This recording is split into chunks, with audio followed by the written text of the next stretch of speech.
All right, this is the story of working smarter and not harder. I'm in the middle of building a sideboard, and that sideboard is going to have 8 drawers that slide on solid wood runners that fit into a groove in the drawer sides. With me so far? The point here is that I need those grooves to be located the same on each pair of drawers, and I need those grooves to stop in exactly the same place.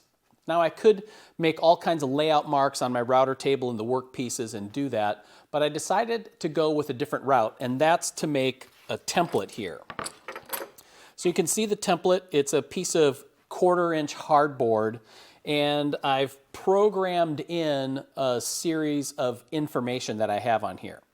So right now what I have is a hole that represents where I want the groove to stop in relation to the front edge of my 2 drawer sides. Okay? Now, what I also have is that hole is located to be a certain distance from the top edge of all my drawer pieces. And I'm going to use this in 2 ways. Because those grooves are stopped, they're going to be cut in different ways. So for example, the left side of my drawer, I'm going to plunge it down over the spinning bit and then continue the groove all the way out the back side. The other side, however, I'm going to plunge in and I'm going to need to stop it at a specific point. But since I can't see where the bit is, I'm going to rely on the stop block and the template to show me what's what. I'll show you how it works here. So what I have are my 2 drawer sides, and this template is exactly the same length as my drawer sides.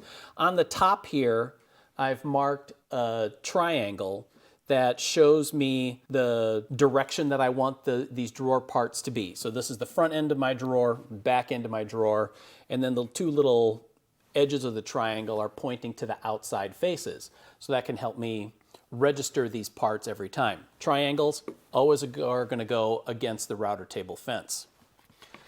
So what I can do now is I've installed a 3/4-inch straight bit in my router table, which is the size of the grooves, raised it to 1/4 of an inch. I'm going to set my template right over the bit, and now I can bring my router table fence up to the edge of the template, lock everything in place, and now I've dialed in that location.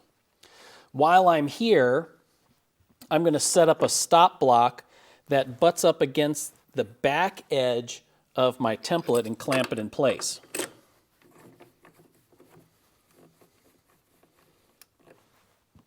Okay, now one other detail here is that it's really easy to get confused when you have as many drawer parts as are going to be going on here.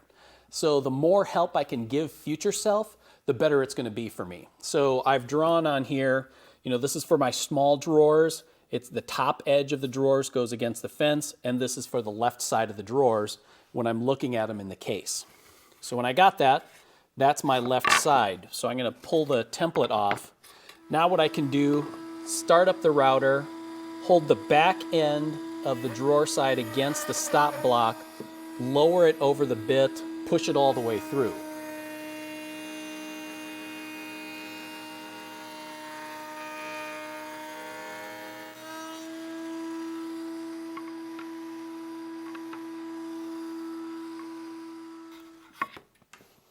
All right, that takes care of the left side. Now we got to reset up to do the exact same thing, but on the right-hand side drawer pieces. So all I need to do is put the template back on the bit, but just flipped around to the other side. That way I'll take the stop block, clamp it on the outfeed side of the table, right up against what will now be the back edge of the drawer side piece and clamp it in place. So then I'll set the drawer side top edge against the fence and run it straight through until the piece contacts the stop. Now I can either turn off the router table and wait for it to stop, or I can just tilt it up out of the way. Either way, whatever's more comfortable for you. All right, there you have it. Now I have my drawer slide grooves consistently spaced along the front edge, and I can set up and take care of all the drawers that I need to in one fell swoop. So is this going to work for every stopped groove that you need to? No, but knowing how to do it can give you another option when you need to set up for multiple parts and creating stopped grooves at the router table.